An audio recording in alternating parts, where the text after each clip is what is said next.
ଖଲିକୋଟ ମର୍ଦ୍ଦରାଜ ସାଂସ୍କୃତିକ ପରିଷଦ ତରଫରୁ ଗତ 2006 ମସିହା ଠାରୁ ମର୍ଦ୍ଦରାଜ ମହୋତ୍ସବ 3 ଦିନ ଧରି ଖଲିକୋଟରେ ଅନୁଷ୍ଠିତ ହୋଇ ଆସୁଅଛି ଏବଂ ଖଲିକୋଟର ରାଜବାହାଦୁର ରାମଚନ୍ଦ୍ର ମର୍ଦ୍ଦରାଜ ଦେବଙ୍କ ଜନ୍ମ ଜୟନ୍ତୀ ଅବସରରେ ଏହି ମହୋତ୍ସବ ଅନୁଷ୍ଠିତ ହେଉଅଛି। କିନ୍ତୁ ଚଳିତ ବର୍ଷ ଖଲିକୋଟ ମର୍ଦ୍ଦରାଜ ସାଂସ୍କୃତିକ ପରିଷଦର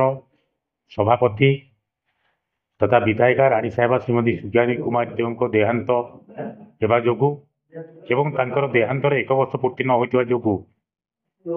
ହିନ୍ଦୁ କୁଳାଚାର ପ୍ରକାରେ ଆମେ ଏ ମହୋତ୍ସବକୁ ଯେହେତୁ ସେ ସଭାପତି ଥିଲେ ତେଣୁ ଆମେ ନିରାଡମ୍ବର ଭାବରେ କରିବାକୁ ନିଷ୍ପତ୍ତି ନେଇଛୁ ଆଗଠୁ ନେଇଥିଲୁ ଏବଂ ଚଳିତ ବର୍ଷ 2025 ରେ ଆମେ ମର୍ଦ୍ଦରାଜ ମହୋତ୍ସବ ପାଳନ କରୁନାହୁଁ କେବଳ राजबहादुर रामचंद्र मर्द्दराज देव जन्म जयंती सीमित रखीचु एवं एथिपाई आसंता 13 तारीख पूर्वाह्न 11 घंटा समय आम जन्म जयंती समारोह पालन करूँ। यही अवसर में स्मृतिचारण एवं आमर अतिथि भाव ये मर्द्दराज महोत्सव आमर पूर्वतन मुख्य सूचना कमिशनर ओडिशार सुनील कुमार मिश्र आम सहित योगदान करेंगे। मुख्य वक्ता भाव ओडिशा सरकार उच्च शिक्षा विभाग पूर्वतन निर्देशक डॉक्टर प्रफुल्ल कुमार रथ योगदान करी मुख्य वक्ता भाव राजदेव उपर एक आलोचना चक्र कार्यक्रम अनुष्ठित एवं पूर्वाह्न तथा प्रभात आम भुवनेश्वर स्थित राजबहादुर रामचंद्र मर्द्दराज देव प्रतिमूर्ति माल्यार्पण करा तत्सहित